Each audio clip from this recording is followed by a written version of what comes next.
welcome back. You're still watching Nile Cruise, and in this topic, fasting Ramadan is a part of the broader program that Islam prescribes for man to fulfill his moral and spiritual destiny in this world and in the hereafter.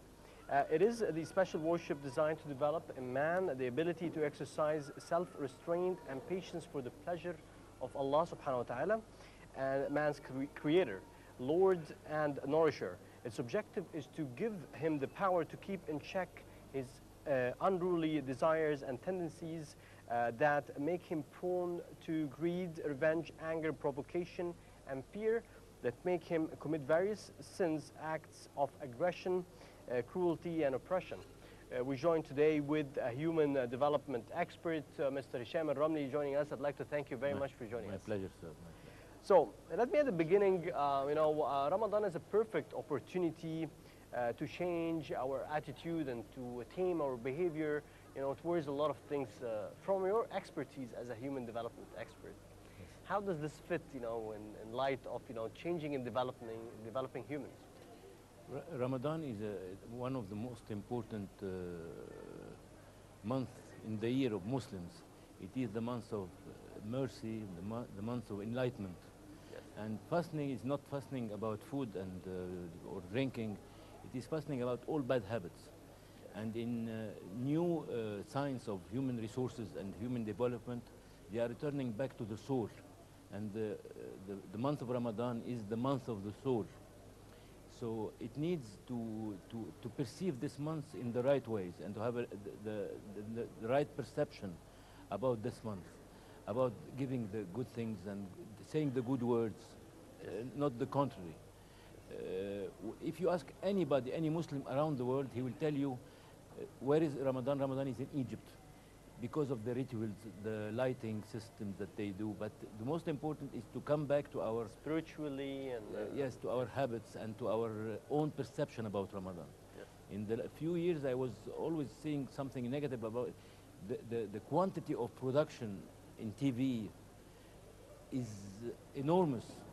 On the contrary, we should return back to the habit, visiting families. The people doesn't have time anymore for this spiritual habits. Yes, if we're looking at the time that is given to the series, definitely it's more than anything else. And I'd like to go to the preparation part. Yes.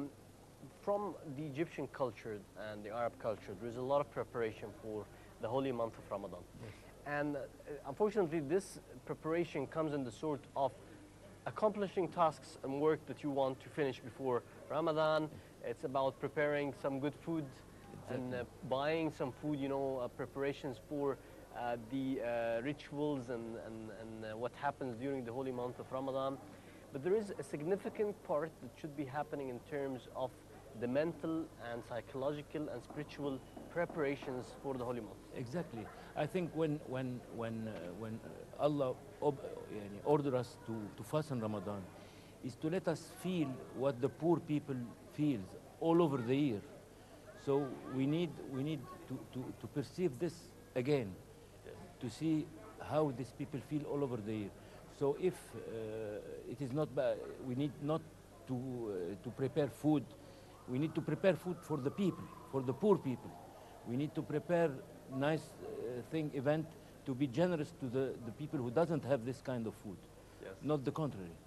Yes, that's very true. In your experience, as a human development expert, how do you personally exercise the month of Ramadan? Because this is an opportunity, like you mentioned, it's like a recalibration. You enter the month, you have a lot of bad habits and changes that you have, or resolutions. Maybe it's like, the month resolutions, the things that you really want to change inside, and you come out a different person. I will tell you the very truth about this, about myself. Along the year, I cannot afford to fasten and eat all of a sudden. So by the end of Ramadan, I'm always losing about 2 or 3 kilos. Yes, opposite to people. Yes, I cannot afford it. Yes. Because when you woke up in the morning, you cannot eat meat, for example, or have a soup or have a heavy meal. Yes. For me, it's the same. It's the same thing, because Ramadan. this is the beginning of your exactly. eating. Yes. it is true that I'm trying to finish most of the heavy jobs, work that I have to do before Ramadan, so I can have some time for myself, for the family, for Allah Himself, to go to the mosques, to have some spiritual time. Yes. Yani, I'm amazed that people go to have yoga classes. We have in our religion yoga in our prayers. That's very true. We have something called the muraqaba, the observation. You close your eyes and you sit an hour. The Prophet used to do this. Peace and blessings. 1 hour only with God, with Allah. So this is the right time, because time is very precious in Ramadan. You have one day that is worth 1,000 months. Yes. We are that's very losing true. this. Laylatul Qadr. Yes. Exactly. Yes. That from the perspective, obviously, that you're leveraging this month for a good diet. So that's very clever. For me, it is the best diet. Because So from the perspective of you being the teacher, the expert of human development, and trying to change people's lives, what would you do personally in leveraging this month to enhance whatever you come out as bad deeds to turn them to good deeds? the person himself is a combination of habits. It is totally your passion and your wellness to do the right habits. Even in martial arts, when you are used to use what you have exactly and to perceive it in the right way and to take it out in the right way, you will get the best habits all over the year. Yes. In Ramadan, it is a very good occasion because as they say, the sky is open. It is the month of lighting and enlightenment. Yes. So you need the patience itself about drinking and fasting should stronger and strengthen your soul and weaken your body. Here, not here, in the majority, they are Eating more. eating more, and the soul is much Watching weaker. more series and eating more. Exactly. I think we need to avoid this. We need to avoid, the... Just a program, a reasonable program. Yes, exactly. And there's, it's okay to, benefit from the best food and the best tastes that we have in the Egyptian cuisine, but at the same time, the spiritual balance is very important. Happiness is in giving, sir. If somebody makes a poor guy eat one every day, he will feel so happy. This is the real happiness. This is like, a summarized life. Exactly. Happiness is in giving. Exactly. So it is meant to feel the others, to feel what they are enduring all the year. I know people, they stay 2 or 3 days without eating. And from this point, actually, I want to thank you because you're coming here with us in this edition. The weather is more than 43 and 44 degrees. That's why I'm putting the sunglasses. Yes. Excuse me. That's right. And I really thank you for the endurance to support us, to send this message. People, like you said, might not have the shelter for Yes. the right and correct weathers, Yes. and not the luxury of having air conditions. Yes. And what you said is like, the happiness in giving is very important, that you Exactly. You feel with the needy and the poor and how they are living their lives, And that we can't afford to, Exactly. live. And we have to feel our soldier in Sinai. They are in climate extremely bad weather, and they are enduring this. And that's like, the day job. That's the duty of every day. It's not like, Yes. a 10 minutes pass in the hot frustrating weather. cold and in frustrating heat, That's very true. incredible heat, and they are fasting. So you have to feel this. So it's like soothing the heat between, like Yeah. what we're experiencing this talk. Exactly, Thank you sir. for that. I'd like to move maybe to the side of your expertise, Yes. because there is a lot of lessons that we can get out of the holy month of Ramadan. Yes. And in your teaching, how do you, maybe it's a phase where work is down, it's not like extensive as it is in Yes. other months. How do you leverage this month in teaching your the people that you try to enhance and develop in your field? All our problems, are, I concluded it in one word: perception. Our moralities, our problems in life now, it is related to the perception. For example, I'll give you a tiny example. You have to you have to give a good example to get inside the right perception. For example, we have ads that the professor and the principal are manipulated by kids. This is giving an extremely bad perception. So we need before this holy month and within this holy month to give the right examples, the right perception, to change to positive perception. Instead of seeing so much series, okay, it is good for an hour or two, but the rest, we should make production about the good examples, what our people need to make this social balance again between the people in general. This is true. And how do you think this could be achieved? Excuse me? How do you think this could be achieved? Sir, when you read a book, your imagination impacts on this, what you are reading. Yes. But when you see images, it impacts you in the memory. That's why I'm talking about production in TV, in cinema, in radio. It needs to renew the themes and the exactly, topics. Exactly. Because the impact is on the spot. It's entering, especially the kids, the children. Yes. And the bad thing is that we don't really have this sort of diversity or variety that touches, enhancing the people's lives and focusing on their habits and enhancing the habits. Yes. It's more about shedding light on the issues. Yes. And presenting the issues, not the solutions. Why we lost romance in our new movies? Why we lost the kind people? The kindness, yes. Yes. The kindness in and the 60s giving, and the 70s, aspects, yes. When you look up in cinema or in movies, you see a nice policeman, you see a nice romantic... The models.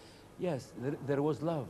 Now we are complaining there is no more love, there is no more romance, because the data is coming very bad. Yes, instead of presenting a good model of a policeman, for example, you're presenting the corrupted one. And I think it was meant, sir. And this is not correct. It was meant, because to destroy a country, you destroy the ethics, you destroy the families, and by the changing perception. Yes. It is the perception. I learned it. I learned it fast. That's correct. We said it a long time ago together in one. It is really the key word. Yes. If we want to fight this negative perception, we have to have a positive perception. And I think there's a lot about perceptions that has been changed in the country today. Yes, yes. About a number of people, a number of political factions. Exactly. It's about also breaking down and segmenting the society, which is against all of our common objectives. Exactly, of a better economy, better political situation, a better socio-economic situation. And related to Ramadan, they have been changing the perception about religion. We should come back to the true perception about religion, about the mercy, about the kind heart, about the neighbors, about the good relation with the family. We should come back to this. They have been destroying this through changing perception. So we need back the right perception, our right ethics, our right genuine relation between each other. In this mosque, we spoke to a lot of preachers and scholars about how they're trying to help change the minds, and hearts and souls towards this objective, like you mentioned. Yes. And this is definitely one of the channels that would support the objectives that you mentioned. Yeah. But in general, who do you think should be also responsible for this change of culture?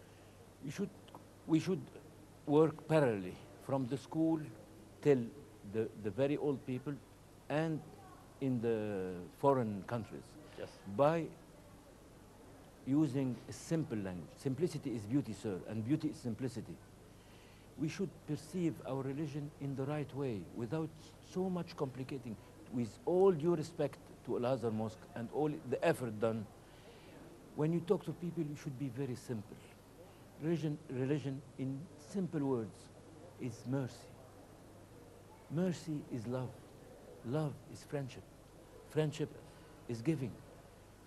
It's all interconnected meanings. Yes. We should let the people outside know the real Islam, not this Daesh people, ISIS people who are destroyed. They are not human beings. It's not about any religion.